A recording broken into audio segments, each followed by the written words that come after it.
భూపాలపల్లి మంజూర్ నగర్ లో ఓదెల లలిత దంపతుల బర్ల షెడ్డును మున్సిపల్ అధికారులు కూల్చడంపై మాజీ ఎమ్మెల్యే గండ్ర వెంకటరమణారెడ్డి ఆగ్రహం వ్యక్తం చేశారు. మంజూర్ నగర్ వెళ్లి బర్ల షెడ్డును పరిశీలించారు.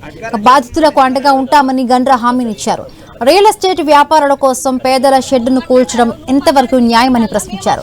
విచారణ జరిపి చర్యలు తీసుకోవాలని కలెక్టర్ను డిమాండ్ చేశారు. మళ్లీ షెడ్డు నిర్మించేలా చర్యలు తీసుకోవాలని కోరారు.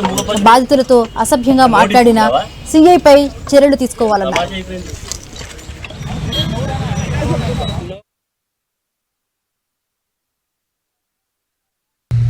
ఇక్కడ ఉండేటువంటి సర్కిల్ ఇన్స్పెక్టర్ వాళ్ళు చెప్తా ఉన్నారు, ఆయన ఎమ్మెల్యే కార్యకర్తగా పనిచేయాలంటే డ్రెస్ ఫిట్ చేసుకొని మరి ఆయనకు పనిచేస్తే బాగుంటుంది, ఒకవేళ డ్రెస్ వేసుకుంటే సీఐగా వ్యవహరించాలని చెప్తా ఉన్నారు.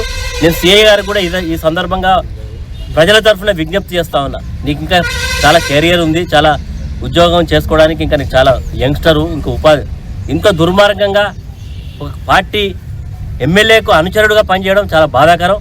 ఎమ్మెల్యే ఏది చెప్తుంది, ఎవరిని పట్టుకరమంటే వాళ్ళని పట్టుకరమ్మను, ఎక్కడ అవసరం లేకుండా ఎవరు ఇచ్చిన వీళ్ళకి అధికారం. ఇక్కడ ఇది ప్రైవేట్ ప్రాపర్టీ, రోడ్ వేసే అధికారం నీకు ఎవడిచ్చిండు? ఇక్కడ ఏమన్నా ఇండ్లు ఉన్నాయా? ఇక్కడ ఏమున్నది?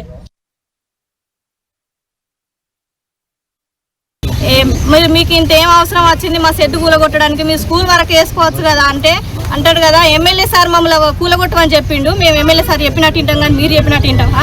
మీరు వచ్చి జేసీపీకి అడ్డం ఉంటే మిమ్మల్ని ఒక్కైనా కానీ మీరు 4 రోజులు సస్పెన్స్ అవుతాం కావచ్చు, కానీ మీకు ఏం రాదు, పానాలు పోతే అంతే తప్ప కానీ మీకు ఏం రాదు అని మమ్మల్ని బెదిరిస్తున్నారు. అట్లా అర్ధరాత్రి 9 గంటలకు మేము పాలు విండే టైంకి వచ్చి మమ్మల్ని బెదిరించి ఒక 2-3 సార్లు వచ్చి బెదిరించి ఇప్పుడు 3వ సారికి ఎమ్మెల్యే సార్ దగ్గరకు పోయి కమిషనర్ సార్ ఫోన్ చేపిస్తే కమిషనర్ సారు నేను